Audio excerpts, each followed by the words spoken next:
et frères, la Constitution de la République française dit que la République est, je cite, une et indivisible. Une mention qui soutient, entre autres, l'unité, du moins supposée ou souhaitée, du peuple français. Certains parmi vous se souviennent peut-être des allocutions du général de Gaulle lorsqu'il était président, allocutions qui commençaient par cette interpellation française, français. De Gaulle, cultivant l'image du père de la nation, réunissant autour de lui un peuple uni.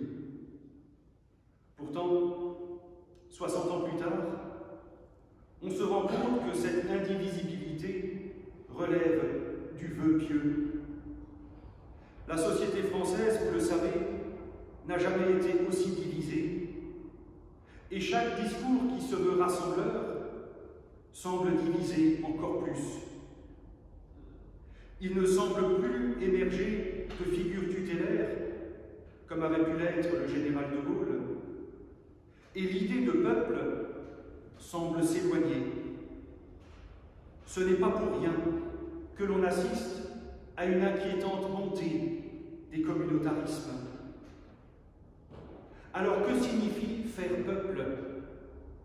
D'ailleurs, qu'est-ce qu'un peuple?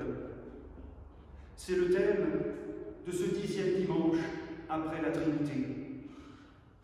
L'idée de méditer sur Dieu et son peuple date du Moyen-Âge, où, depuis lors, un dimanche de l'année liturgique est consacré au peuple de Dieu.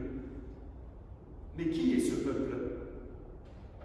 L'Exode, dont nous avons entendu un extrait, nous rappelle que le peuple que Dieu s'est choisi est le peuple qu'il a libéré d'Égypte. Vous avez vu vous-même ce que j'ai fait à l'Égypte. Et maintenant, si vous gardez mon alliance, vous serez ma part personnelle parmi tous les peuples. Vous serez pour moi un royaume de prêtres et une nation sainte. Au premier chef, il s'agit bien sûr du peuple hébreu. Et le discours tenu sur ce peuple hébreu, vous le savez, a évolué au cours des âges. l'Église a pu tenir un discours nauséabond d'imprécation contre le peuple considéré comme déicide. Par la suite, ce discours d'imprécation a évolué en appel à la conversion, l'Église prétendant être le nouveau peuple de Dieu. Or, personne ne saurait se substituer à l'alliance passée au Sinaï avec Moïse. Paul l'écrit lui-même, nous l'avons entendu, elle est irrévocable. Sur vos feuilles de culte, vous pouvez voir la mention suivante, lecture du Premier Testament. Le terme est préféré à Ancien Testament, car l'alliance passée entre Dieu et le peuple libéré d'Égypte est toujours valable.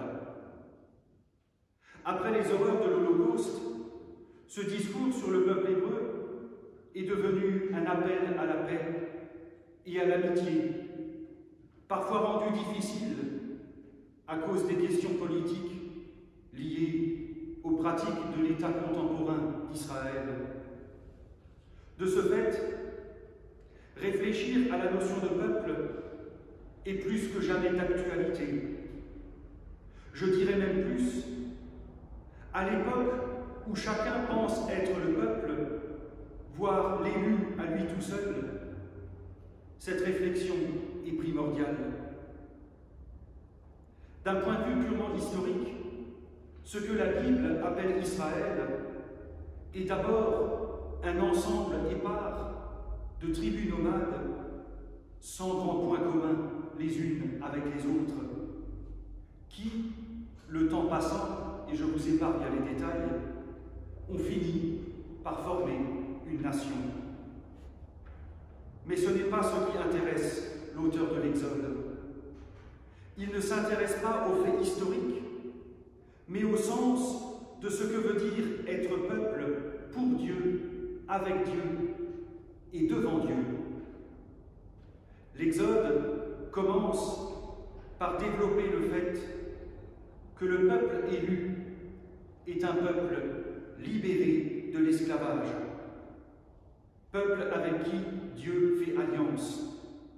Et cette notion est fondamentale. Toute la foi biblique repose sur cette notion d'alliance.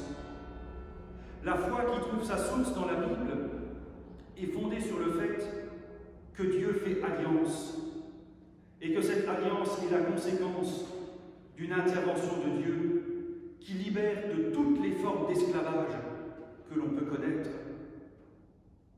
Libération et alliance à l'initiative de Dieu, voilà ce qui fonde ce fameux peuple. De ce fait, la Bible désacralise et dépolitise cette notion de peuple. À la lumière de l'enseignement de la Bible, et a fortiori de l'enseignement du Christ, la notion de peuple n'est pas une question de nationalité ou de frontières. Il n'y a qu'un peuple de Dieu, c'est l'humanité tout entière.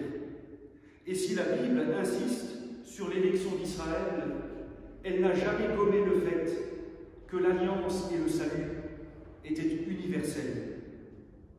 Nous ne faisons donc que nous inscrire, nous aussi, dans cette alliance du Sinaï.